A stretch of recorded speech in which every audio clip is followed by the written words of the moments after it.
सर्वप्रथम आपल्या सर्वांना मी भारतरत्न डॉक्टर बाबासाहेब आंबेडकर यांच्या जयंतीच्या मनपूर्वक शुभेच्छा देतो। या महामानवाला आपण जेवढं अभिवादन करू तेवढं कमी आहे, कारण एक व्यक्ती किती मोठं परिवर्तन घडवू शकतो हे भारतरत्न डॉक्टर बाबासाहेब आंबेडकरांनी आपल्याला दाखवून दिलं। आपण जर एक विचार केला, एक व्यक्ती, एक पेन आणि एक पुस्तक म्हणजे भारतरत्न डॉक्टर बाबासाहेब आंबेडकर, त्यांची कलम आणि त्या कलमेने लिहिलेलं भारताचं संविधान याने संपूर्ण भारताला बदलून टाकलं। भारतामध्ये समतेचं राज्य प्रस्थापित करण्याचा मार्ग मोकळा केला, समाजामध्ये भेदाभेद दूर केला, मानवतेला काळिमा फासणाऱ्या प्रथा संपवल्या आणि सगळ्यात महत्त्वाचं सर्व प्रकारचे भेद, जातीभेद, धर्मभेद आणि महिला पुरुष भेदही संपवण्याचं काम हे या एका संविधानाने केलं। आणि म्हणूनच आपण नेहमी असं म्हणतो की आज भारत प्रगती करतोय, त्याचं एकमेव कारण भारताला मिळालेलं संविधान जे जगातलं सर्वोत्तम संविधान आहे असं आपण निश्चितपणे म्हणू शकतो। आणि म्हणून आज आपण त्यांना त्यांच्या जयंतीच्या निमित्ताने अभिवादन करतो। भारतरत्न डॉक्टर बाबासाहेब आंबेडकर हे असं व्यक्तिमत्व आहे की जगाच्या पाठीवर जर कुठल्या एका व्यक्तीच्या जयंतीचे सर्वाधिक कार्यक्रम होत असतील तर ते भारतरत्न डॉक्टर बाबासाहेब आंबेडकरांचे होतात। जगातल्या कानाकोपऱ्यामध्ये ही सगळी कार्यक्रम आपल्याला त्या ठिकाणी पाहायला मिळतात आणि हे कार्यक्रम एक प्रकारे त्यांच्या कार्याला दिलेली मानवंदना आहे।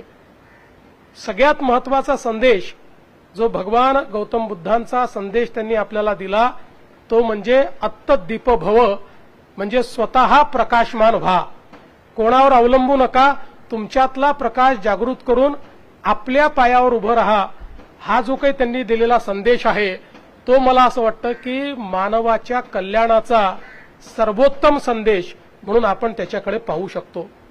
खरं म्हणजे भारतरत्न डॉक्टर बाबासाहेब आंबेडकर यांच्या सामाजिक चळवळीचा उल्लेख आपण नेहमी करतो आणि तो सर्वार्थाने अत्यंत महत्त्वाचा आहे, पण तो उल्लेख करत असताना अनेक वेळा त्यांचे वेगवेगळ्या क्षेत्रातले जे काही कॉन्ट्रीब्युशन्स आहेत ते कुठेतरी मागे पडतात। आणि म्हणून केवळ एक विषयावर या ठिकाणी मी बोलणार आहे आणि ते म्हणजे त्यांनी जो भारताच्या अर्थकारणाला एक प्रकारे जी दिशा दिली ती अत्यंत महत्त्वाची आहे। याचं कारण आपल्याला कल्पना असेल की भारतरत्न डॉक्टर बाबासाहेब आंबेडकरांनी लंडन स्कूल ऑफ इकॉनॉमिक्समध्ये ज्यावेळी डॉक्टर ऑफ सायन्स ही पदवी मिळवली त्यावेळी त्यांचा प्रबंध हा जो काही आपल्या रुपया आहे, प्रॉब्लेम्स बिफोर इंडियन रुपी, अशा प्रकारचा प्रबंध त्यांनी तयार केला। आणि या प्रबंधामध्ये त्यांनी ज्या गोष्टी मांडल्या त्या याकरता महत्त्वाच्या आहेत की त्यानंतर त्या प्रबंधात त्यांनी असं सांगितलं होतं की भारतामध्ये एक सेंट्रल बँक असली पाहिजे, त्याशिवाय भारतामध्ये बँकिंग हे आपल्याला करता येणार नाही।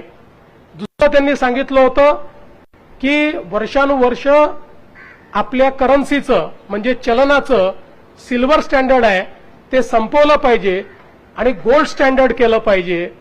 आणि तिसरं त्यांनी हे सांगितलं होतं की विनिमय दर बघू नका, करन्सीची पर्चेसिंग पॉवर बघा। आणि त्यानंतर ज्यावेळी बँकिंग व्यवस्थेच्या संदर्भात हिल्टन यंग कमिशन तयार झालं आणि ते भारतामध्ये आलं त्यावेळी त्या कमिशन समोर सर्वात विस्तृत साक्ष ही भारतरत्न डॉक्टर बाबासाहेब आंबेडकरांची झाली।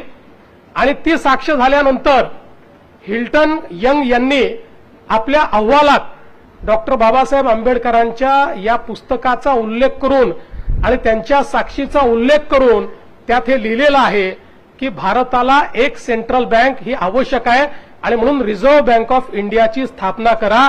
त्यामुळे ही जी रिझर्व्ह बँक ऑफ इंडिया स्थापित झाली आहे याची मूळ आयडिया ही भारतरत्न डॉक्टर बाबासाहेब आंबेडकरांची होती.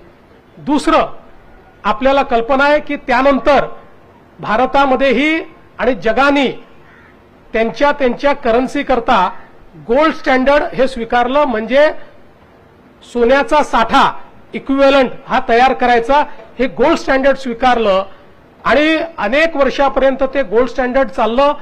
आजही ते चालत आहे. पण आज ते का बरं अत्यंत महत्वाचं आहे? आज ज्यावेळी अमेरिकेसारख्या देशामध्ये एक्सचेंज हे डॉलरवर झाल्यामुळे करन्सीचं गोल्ड बॅकिंग त्यांनी काढून टाकलं.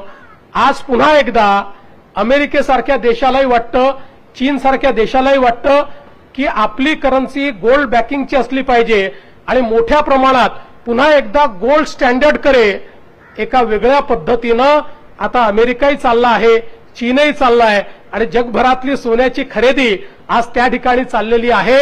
याचा अर्थ जे 1923 मध्ये भारतरत्न डॉक्टर बाबासाहेब आंबेडकरांनी सांगितलं होतं ते जगाने स्वीकारलं आणि आज पुन्हा जग ते स्वीकारत आहे.